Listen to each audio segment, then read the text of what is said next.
ప్రభు అయినటువంటి యేసు క్రీస్తు నామమున మరి యొక్క ఉదయకాల వేళలో యేసు వైపు చూసు అనే సహవాసములో దేవుని ఇంతవరకు మనం స్తుతించడానికి దేవుడు కృప చూపినందుకు వందనాలు. మరి ప్రత్యేకంగా దైవజనులు మరి ధనరాజయ్య గారు నన్ను ప్రేమించి యొక్క సమయాన్ని ఇచ్చినందుకు అయ్య గారికి హృదయపూర్వకమైన వందనాలు.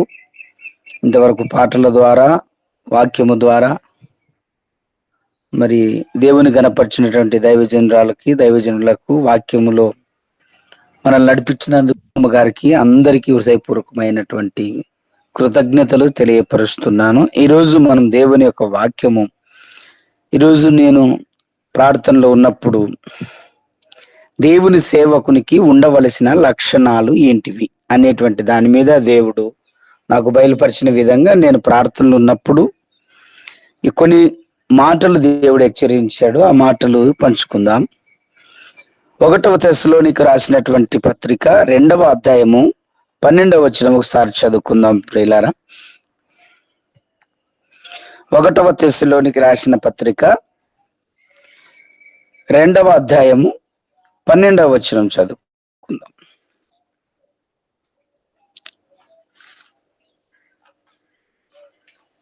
తన రాజ్యమునకు మహిమకును మిమ్మల్ని పిలుచుచున్న దేవునికి తగినట్టుగా మీరు నడుచుకొనిలోనని మేము మీలో ప్రతివానికి హెచ్చరించుచు, ధైర్యపరచుచు, సాక్ష్యమిచ్చుచు తన తండ్రి తన బిడ్డడ ఎలా నడుచుకునే రీతిగా మీలో ప్రతివాని ఎలా మేము నడుచుకుంటామని మీకు తెలియను. ఇక్కడ మనకు దేవుని యొక్క వాక్యం ఒక సేవకునికి ఉండాల్సినటువంటి లక్షణం ఏంటిది అంటే, పిలిచిన దేవునికి తగినట్టుగా ఉండటం. పిలిచిన వాడు నమ్మదగిన వాడు కనుక ఆయనకు పిలిచిన పిలుపు మనం లోబడినప్పుడు ధైర్యంగా ఉండాలని హెచ్చరిస్తున్నాడు.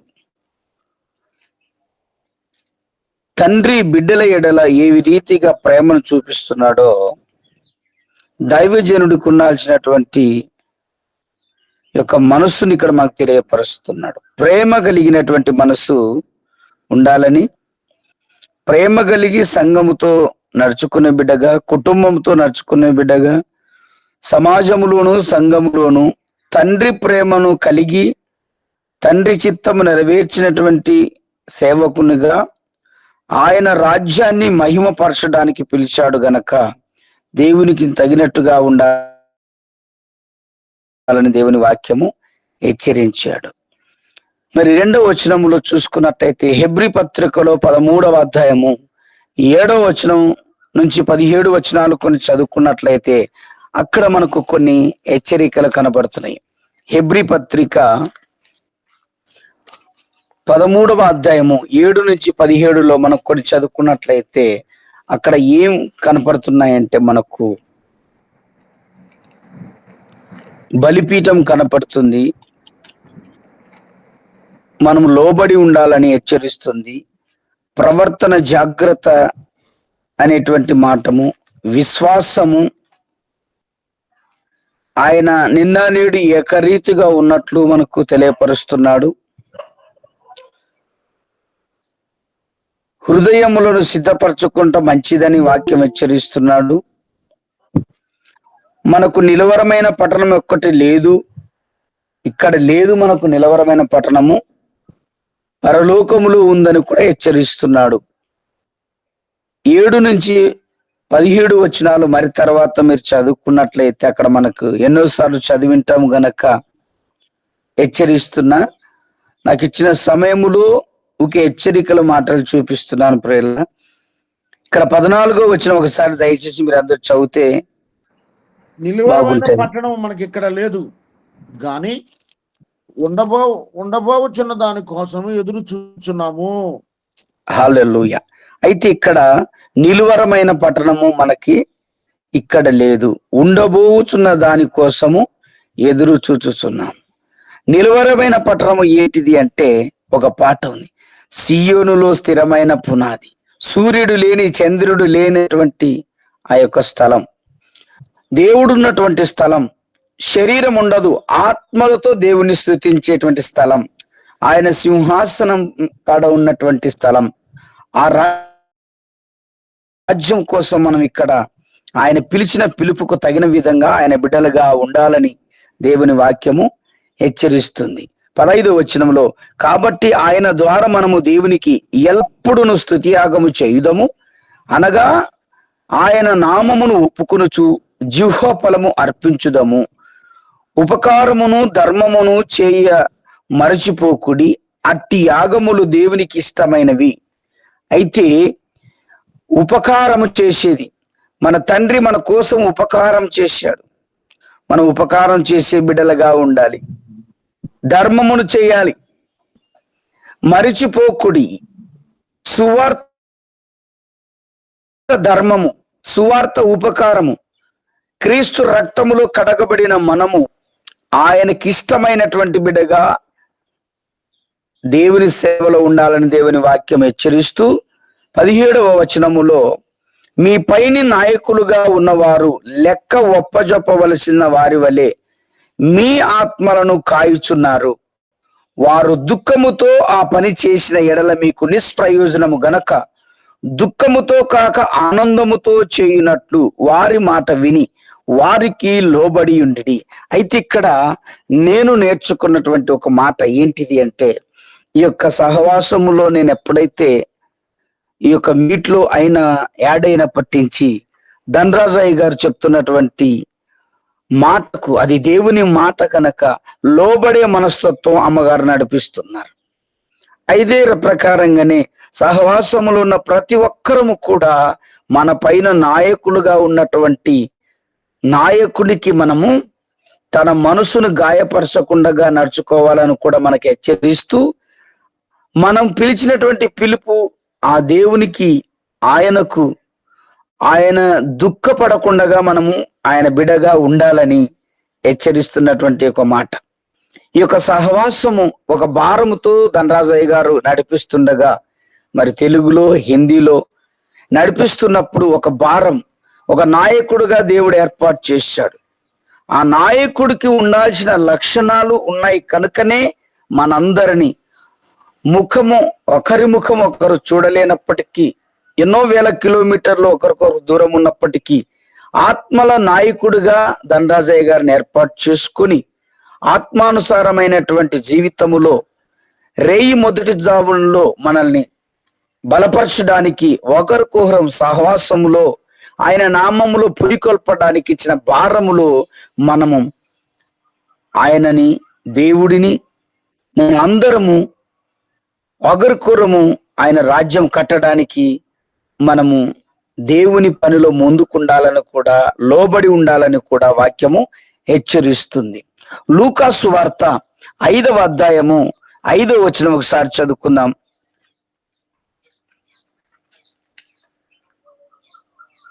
లూకా సువార్త 5వ అధ్యాయము 5వ వచనం.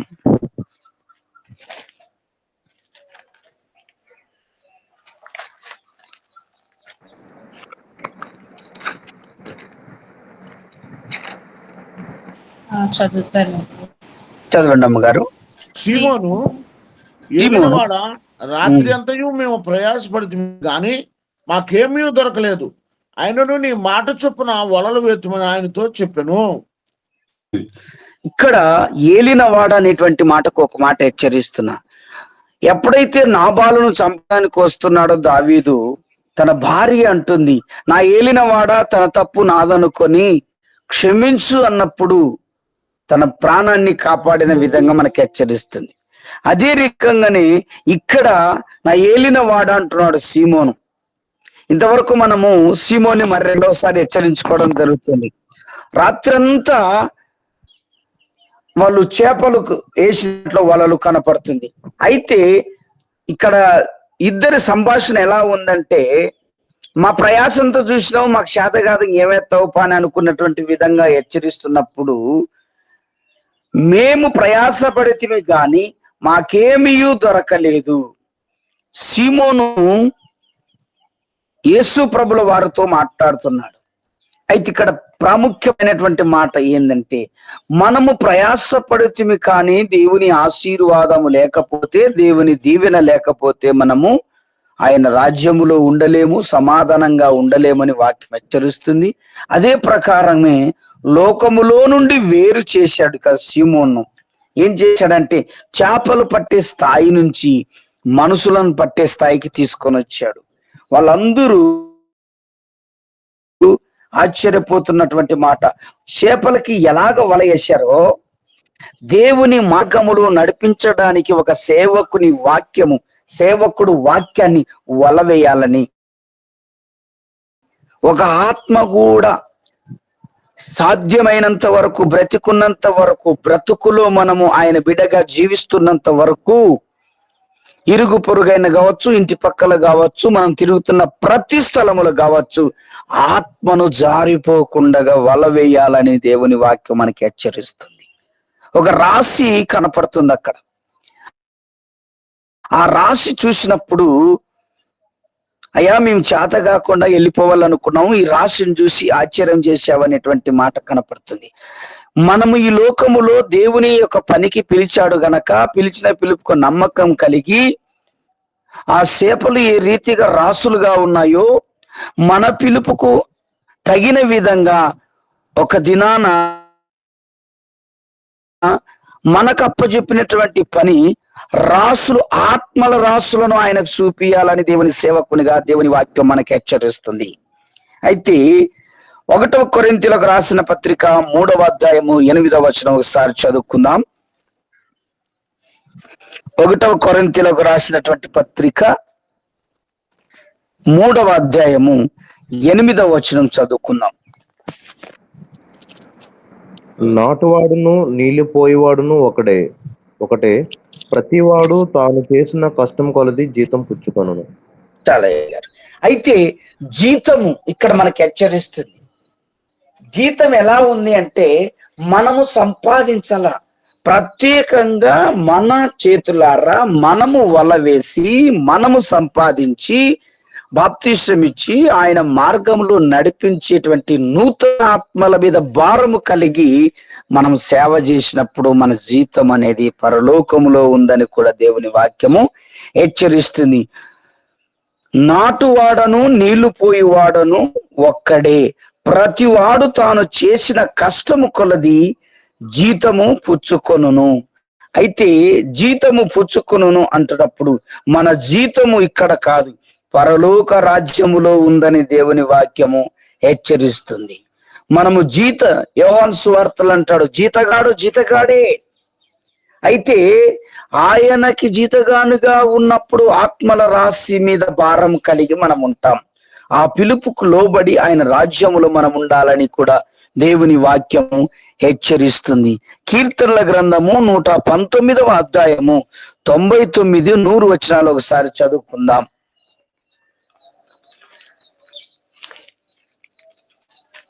కీర్తనల గ్రంథము 119వ అధ్యాయము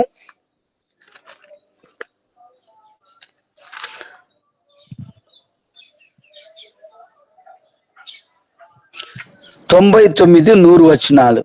నీ శాసనములు నేను ధ్యానించున్నాను, కావున నా బోధకులందరికంటే నాకు విశేష జ్ఞానం కలదు. నీ ఉపదేశము నేను లక్ష్యం చేయుచున్నాను, కావున వృద్ధుల కంటే నాకు విశేష జ్ఞానం కలదు.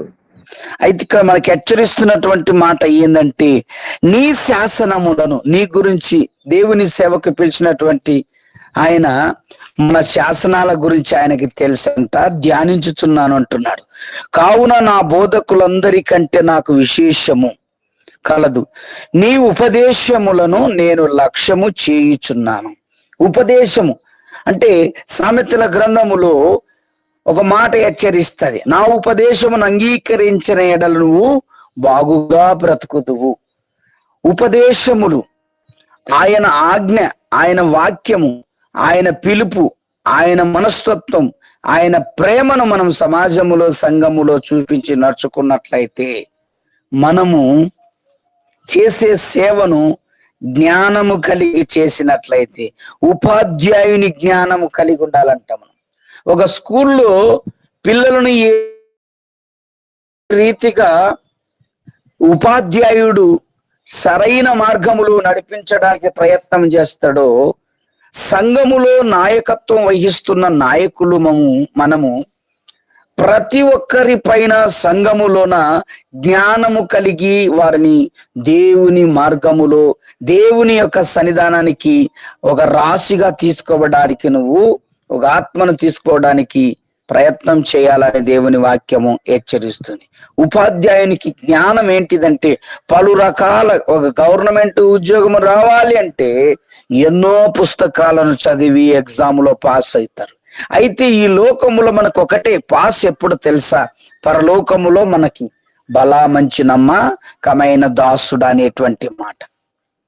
ఆ మాటగా అక్కడ మనం పాస్ అయినామా లేదని, అంటే ఊపిరి ఉన్నంత వరకు మనం ఆయన సేవలో సువార్త ప్రకటించకపోతే నేనేమవుతున్నా? అదే మాట సువార్త చేస్తున్న వారి యొక్క పాదములు సుందరమైనవి అని. అయితే మనము దేవుడు అప్పగించిన పనిని మనం ఎలా ఉండాలి అంటే, ఆయన జ్ఞానమును కలిగి మనము సేవ చేయాలి. ఒకవేళ ఆయన అంటున్నాడు, నీకేమైనా జ్ఞానము కొదువున్నట్టులో నన్ను అడుగుము, నేను నీకు ఇస్తానంటున్నాడు. ప్రాముఖ్యమైనటువంటి మాట. ఈ లోకములో మనలను తెలివి లేని వాళ్ళను, జ్ఞానము లేని వాళ్ళను ఎన్నుకొని జ్ఞానులను సిగ్గుపరచడానికి మనల్ని ఎన్నుకున్నాడు. అందుకే మోషే విషయంలో కావచ్చు, యెహోషువ ఒకసారి చూసుకుందాం. యెహోషువ గ్రంథము, యెహోషువ 1వ అధ్యాయము 7 నుంచి 9 వచనాలు చూస్తారు, చదువుకుందాం.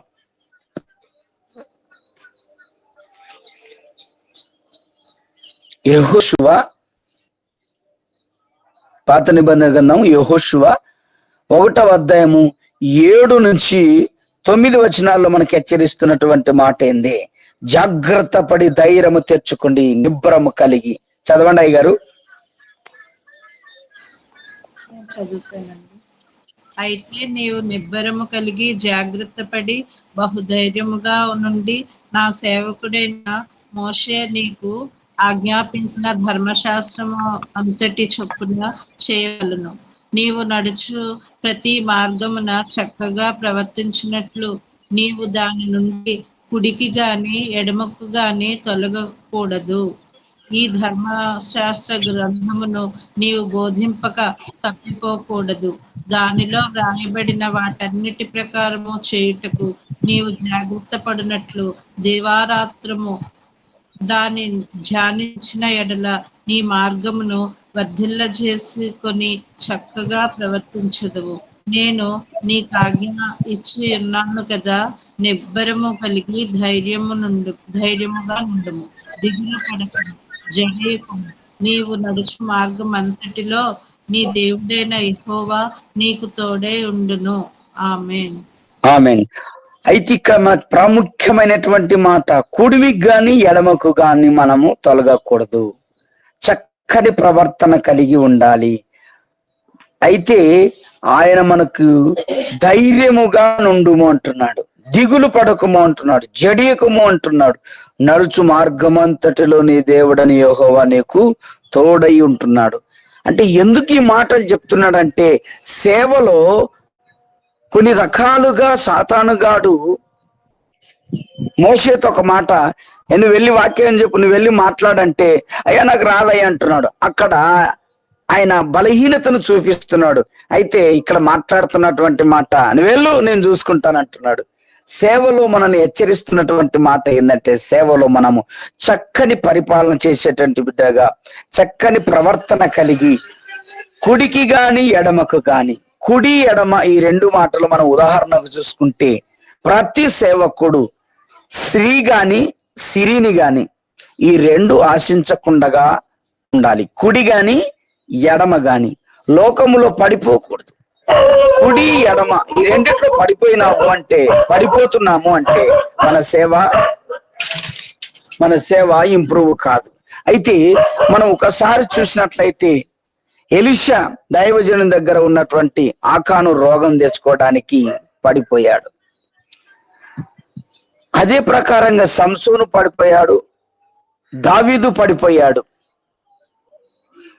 ఈ పడిపోయినటువంటి వాళ్ళ విషయం మనం జ్ఞాపకం చేసుకున్నట్లయితే మనకి హెచ్చరిస్తున్నటువంటి మాట, మనము ఎటు కుడిమికి గాని ఎడమకు గాని మన యొక్క భక్తిలో పడిపోకూడదు. దేవుని మార్గములోనే మనం ఉండాలని దేవుని వాక్యం హెచ్చరిస్తుంది. 1 కొరింథీయులకు రాసిన పత్రిక 3వ అధ్యాయము 10వ వచనం ఒకసారి చదువుకుందాం.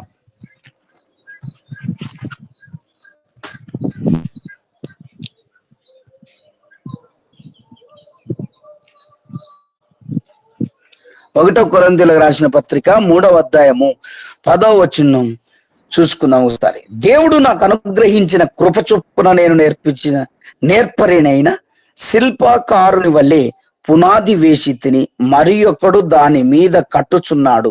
ప్రతివాడు దాని మీద ఎలాగూ కట్టుచున్నాడో జాగ్రత్తగా చూచుకొనవలెను. మనం వేసే పునాది స్టాండర్డ్ గా ఉండాలని దేవుని వాక్యం హెచ్చరిస్తుంది. అదే పరిశుద్ధ గ్రంథములో ఇసుకలో కట్టినటువంటి ఇల్లు కూలిపోతుంది, బండ మీద కట్టినటువంటి ఇల్లు వరదలు వచ్చినా వాగులు వచ్చినా అది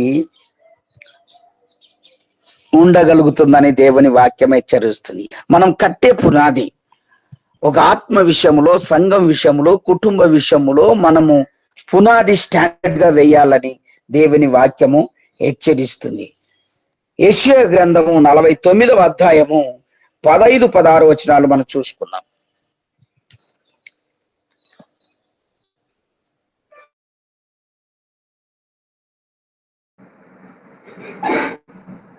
స్త్రీ తన గర్భం పుట్టిన బిడ్డను కరుణింపకుండా తన చంటి పిల్లను మరుచున వారైనా మరుచుదురు కానీ నిన్ను మరవను. చూడుము, నా అరచేతుల మీదనే నిన్ను చెక్కి ఉన్నాను, నీ ప్రాకారం నిత్యము నా ఎదుటి ఉన్నవి.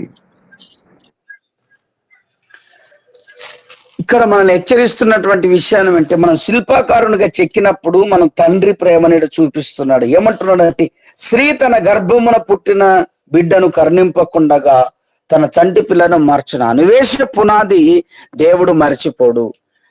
ఆ పునాది స్టాండర్డ్ గా దేవుడు చేస్తాడని ఇక్కడ 15వ వచనములో చూసుకున్నట్లయితే, స్త్రీ తన గర్భమున పుట్టిన బిడ్డను కరుణింపకుండా తన చంటి పిల్లను మరచునా, వారైనా మరుచుదురు గాని నేను నిన్ను మరువను. చూడుము, ఆయన అరచేతుల మీద మనల్ని చెక్కున్నాడని దేవుని వాక్యము హెచ్చరిస్తుంది. ఇంకా కొన్ని మాటలు నేను హెచ్చరించి ముగిస్తా. 6 నిమిషాలు ఉంది గనక.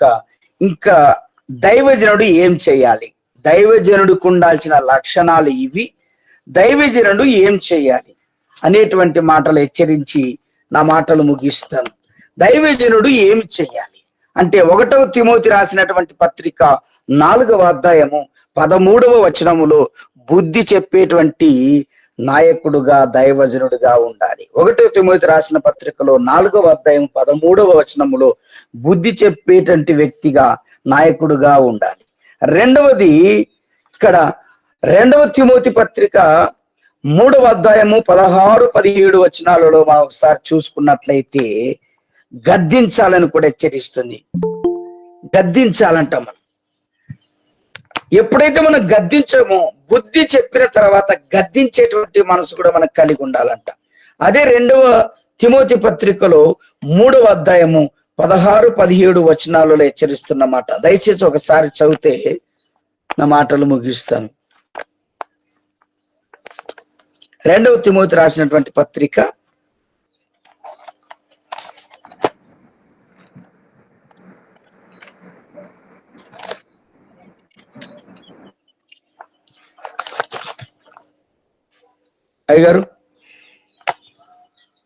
2వ తిమోతి రాసిన పత్రిక 3వ అధ్యాయం 16-17.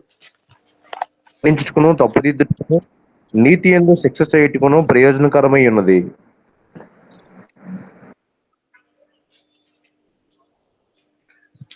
16-17 అయ్యగారు.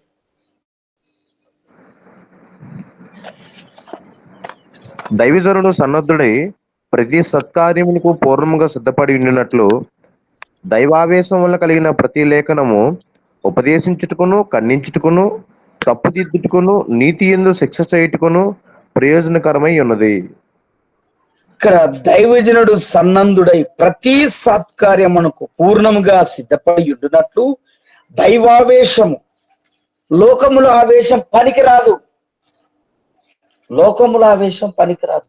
దైవావేశం అంటే ఆత్మల భారం, దైవ ఆవేశం, దేవుని యొక్క ఆవేశం మనం కలిగి ఉండాలి. ఎందుకంటే ఆయన ఈ లోకానికి వచ్చినది ఎందుకు తెలుసా? ఈ లోకాన్ని జయించడానికి వచ్చాడు. ఆవేశం అంతే.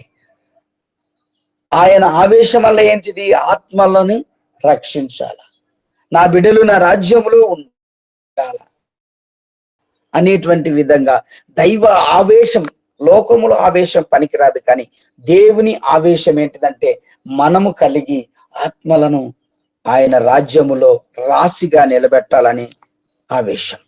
అదే ప్రకారంగా నిర్గమకాండం 11వ అధ్యాయము 4 నుంచి 6 వచనాలు మనం చదువుకుంటే, మోషే ఫరోని హెచ్చరించిన విధంగా మనము హెచ్చరించే వ్యక్తులుగా మనం ఉండాలని దేవుని వాక్యము హెచ్చరిస్తుంది. మోషేని ఫరో హెచ్చరించాడు. మోషే ఫరోని హెచ్చరించిన ప్రకారం మనం సంఘాన్ని హెచ్చరించి బిడ్డలుగా ఉండాలి. 1వ రాజుల గ్రంథం 21వ అధ్యాయం 17-19 వచనాల్లో మనం చూసుకున్నట్లయితే, ఏలియా అహాబును యెజెబెలును హెచ్చరించాడు.